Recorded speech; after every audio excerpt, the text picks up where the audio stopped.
Nous reprenons le commentaire du livre de la sortie au jour de Kamit, c'est-à-dire des anciens Égyptiens, improprement appelé livre des morts des anciens Égyptiens, qui est en fait le livre de la sortie au jour. La sortie au jour, c'est-à-dire que le défunt doit aller à la lumière. Le défunt doit aller à la lumière.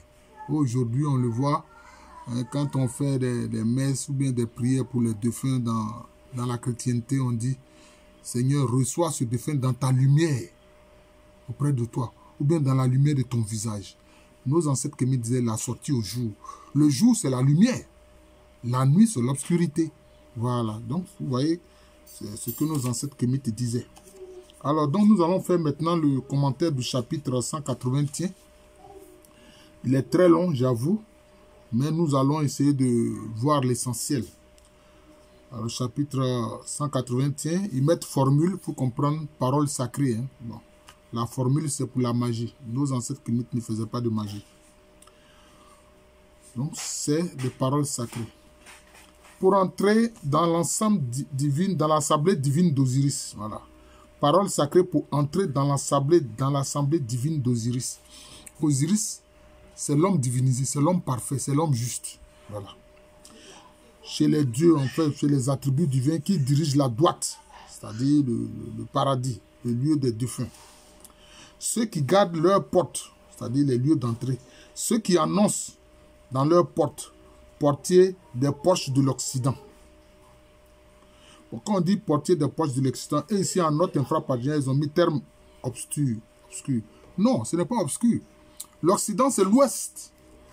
Évidemment, aujourd'hui, quand on parle d'Occident, on parle de tous ces systèmes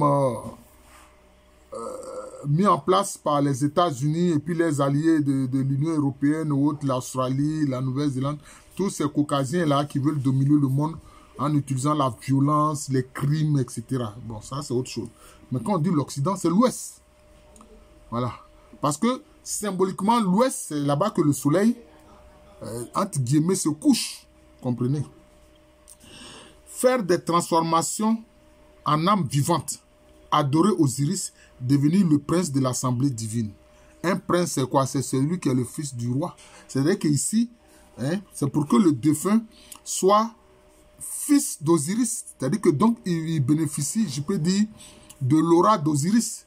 Hein, de ce qu'il est l'homme juste, il est l'homme parfait, etc., qui est divinisé. Pour que le défunt aussi soit divinisé à la ressemblance d'Osiris. Voilà. Alors, parole dite par N, c'est-à-dire l'Osiris N, le défunt, c'est l'Osiris N. Salut à toi qui préside à l'Occident. Un-Néfer, maître du pays sacré, tu es apparu glorieusement comme Ré. Vois, il est venu pour te voir, se réjouissant de voir ta beauté. Qu'est-ce qu'il dit ici?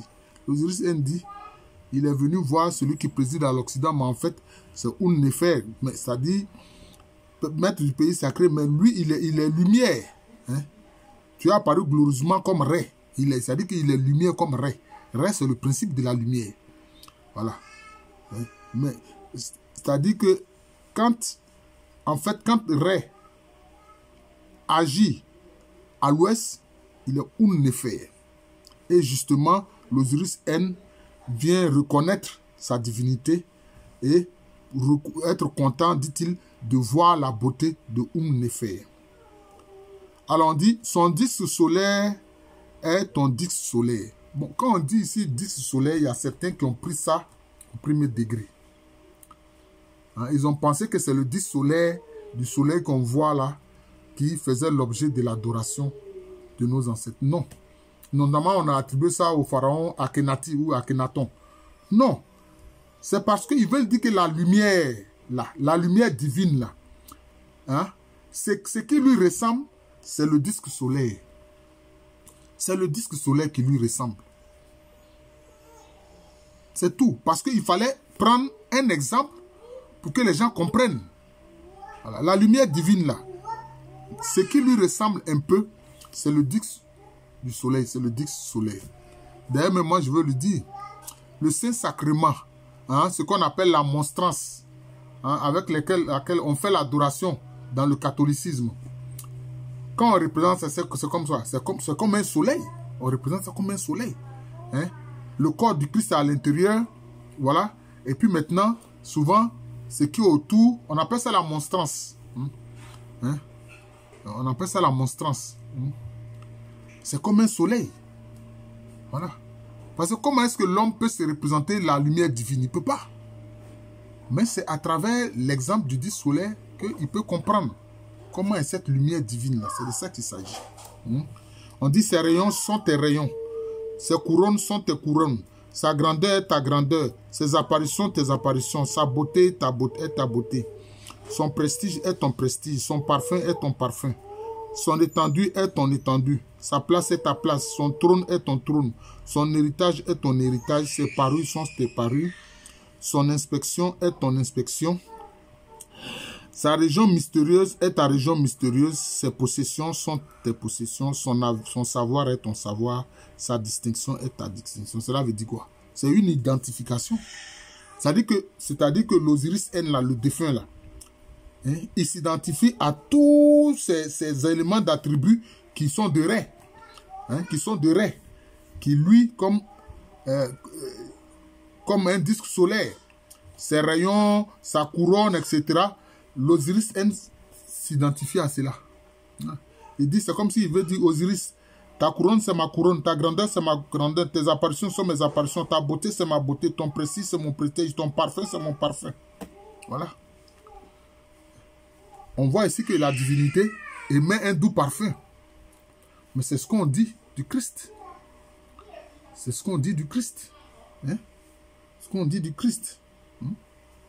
C'est comme ça. Ton trône est mon trône, ton héritage, mon héritage, tes parures, mes parures, etc. Donc c'est une identification que le défunt fait en s'identifiant à Ré, le principe divin de la lumière. Hein? Il se protège, il se protège celui qui le protège et vice versa. Il ne meurt pas et tu ne meurs pas. Donc vous voyez la question de ne pas mourir, c'est-à-dire de la vie éternelle.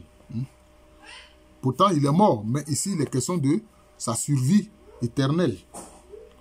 Il n'a pas à être victorieux de ses ennemis. Et tu n'as pas à être victorieux de tes ennemis. Rien de mal ne peut lui arriver et rien de mal ne peut t'arriver. Jamais et jamais. Parce que le défunt s'est identifié à Osiris qui est toujours vainqueur de ses ennemis. Ses ennemis ne peuvent rien contre lui. Voilà, il est dans sa barque solaire là, et voilà, il vogue. Même quand il va vers l'ouest, vers l'occident, il n'y a pas de problème. Hein, le serpent, le dragon, ne peut rien faire face à la lumière des Ré. C'est ça, c'est ce qu'il faut comprendre. Salut à toi, Osiris, fils de Nout, possesseur de 2 cornes, à la haute couronne. Bon, quand on dit les 2 cornes, il faut comprendre ici, ce sont ses qualités spirituelles. Parce que quand on voit les cornes, une fois que ça se rejoint, ça forme quoi? Ça forme comme une auréole. C'est comme une auréole, c'est comme ça. Hein? À la haute couronne, Atef, qui a été donnée à la couronne blanche, et le sceptre en présence de l'Énéade, dont Atum a créé le prestige dans le cœur des hommes. Bon, ici, la couronne Atef, c'est quoi? C'est la couronne. Ici, on parle de la couronne blanche. Mais c'est symbolique. La couronne blanche, c'est lié au courant de vie qui est lié au blanc en l'homme. C'est ça. Les larmes, les amauves, la salive, le sperme, le lait maternel, etc. Donc c'est ça. Et la couronne rouge maintenant est liée au sang. Voilà. Et on dit il détient un sceptre, c'est-à-dire c'est un bâton de commandement. Voilà, pour exercer son autorité. En présence de l'Énéade, bon, c'est comme si on veut dire qu'il y a plusieurs dieux. Non, ce sont des attributs divins, il n'y a pas plusieurs dieux. Nos ancêtres kémites croyaient en un seul Dieu qui est Néké. Maintenant, ces manifestations, ce sont les attributs. Voilà. Donc, Atum a créé le précis dans le cœur des hommes, des dieux, des bienheureux et des morts. On parle des bienheureux. Dans le christianisme, ceux qui sont béatifiés, on dit qu'ils sont des bienheureux. Donc, c'est la béatification. On voit ça ici avec nos ancêtres kémites. Ouais. Voilà, c'est ça. Bousiris, maître de crainte dans les 2 buts, grand de frayeur dans Rosetaou, possesseur d'un bon renom dans le palais divin, et riche en apparitions glorieuses à Abydos, et qui a été donné la victoire, et à qui a été donnée la victoire en présence de l'Énéade, c'est-à-dire des attributs divins, qui trame les grandes puissances dont la crainte est répandue à travers toute la terre, pour qui les grands se lèvent au-dessus. Bon, en fait, là, on manifeste, on parle ici du pouvoir d'Osiris, fils de l'attribut du ciel, fils de Nout, détenteur aussi de la puissance d'Atum, qui détient un sceptre pour commander, etc. Vous voyez? Mais pourquoi il fait tout cette éloge-là d'Osiris? Parce qu'il veut bénéficier de la grâce qui vient d'Osiris, c'est tout. Vous voyez? C'est tout. C'est ça. On parle des dieux de la droite. Bon, en fait, c'est les attributs divins de la droite. Grande puissance du ciel, gouverneur des vivants, roi des morts, que des milliers glorifient. Aker Aha, les milliers qui le glorifient, ce sont les âmes bienheureuses qui glorifient Osiris. Et donc, lui, il pense pouvoir bénéficier aussi de cette gloire d'Osiris-là. C'est tout. Ton fils Horus est ton protecteur. Bon, parce que Horus, c'est celui qui a vengé son père Osiris, l'homme juste, face à Seth, son oncle le malfaisant. Son oncle le malfaisant. Voilà. Qui est à la tête d'une horde de gens malfaisants. Donc on appelle justement ceux qui sont la coalition des malfaisants. Malheureusement, même présentement sur Terre, il y a toute une coalition de malfaisants. Ceux qui veulent diminuer la population mondiale, ceux qui veulent utiliser des vaccins criminels pour tuer les gens. Ceux qui disent que quand tu as 60 ans, tu n'es plus bon à rien. Moi, j'ai 64 ans, mais je continue de travailler. Voilà, allez dire ça à Jacques Attali. Tu es rattaché à tes chairs, tu as réformé tes membres, tu as rassemblé tes os, tu as rapporté, redresse-toi Osiris, je te donne mon bras, je fais que tu te lèves vivant à jamais. C'est-à-dire qu'en fait, c'est pour tout ça que les anciens Égyptiens, les Kamites, faisaient justement la momification. Parce que pour eux, même le corps est important. Ils disent qu'il faut que le mort se tienne debout, il faut qu'il soit vivant à jamais. On dit, je te donne mon bras pour que tu puisses l'utiliser, etc. Parce que ce qu'on constate quand quelqu'un est mort, c'est le fait qu'il soit immobile, il ne bouge plus. Voilà. Mais pour qu'il bouge, il faut qu'il soit à nouveau vivant. Il faut qu'il soit à nouveau vivant. Voilà.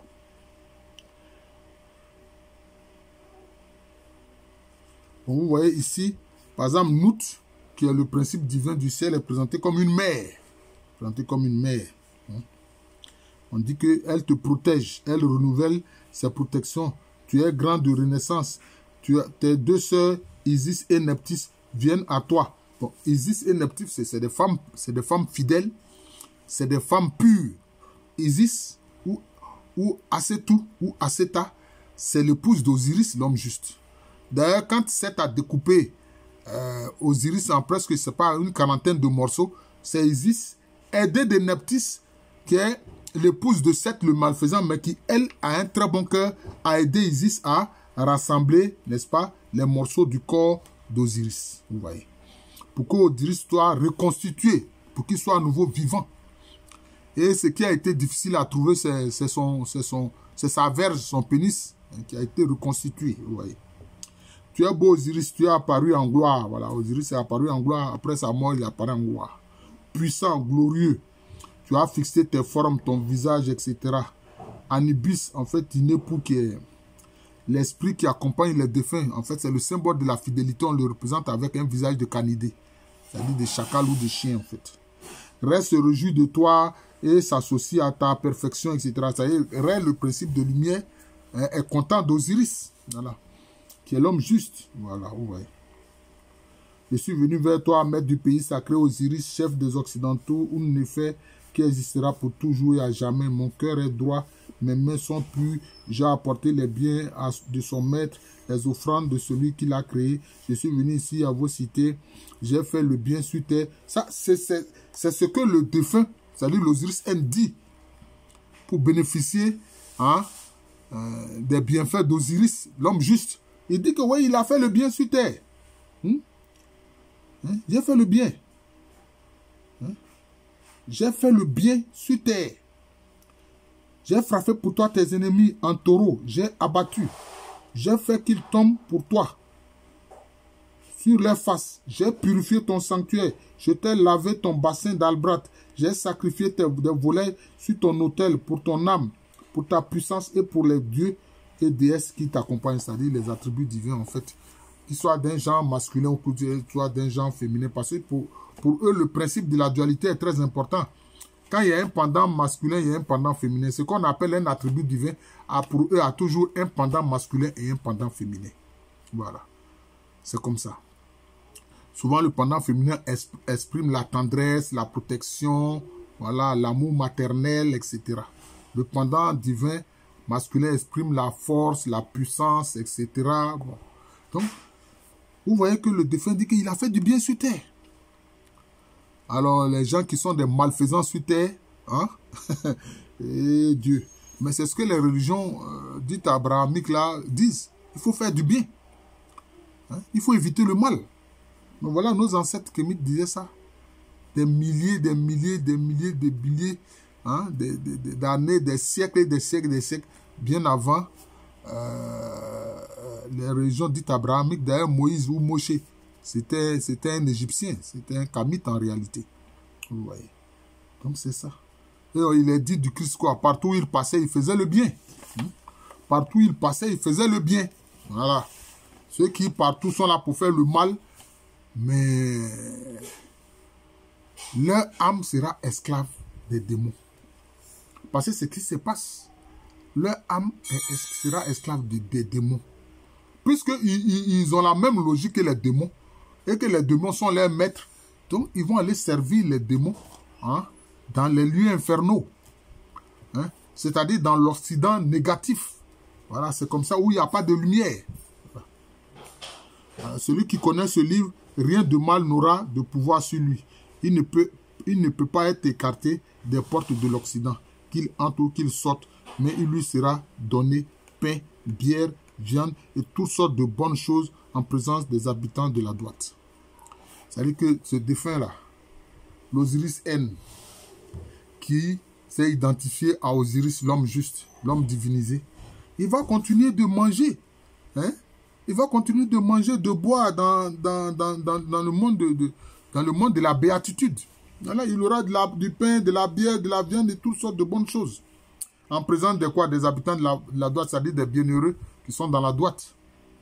Voilà ce qui est dit ici dans le chapitre 181 du livre de la sortie au jour, improprement appelé livre des morts des anciens Égyptiens. Voilà. J'espère que mes frères Kamites qui s'intéressent beaucoup au mystère de l'Égypte antique, à l'histoire de l'Égypte antique, ils vont regarder cette vidéo que je viens de faire, cette vidéo enseignement, et puis ils vont partager cela. Je suis le professeur Alou Kwame Rémy.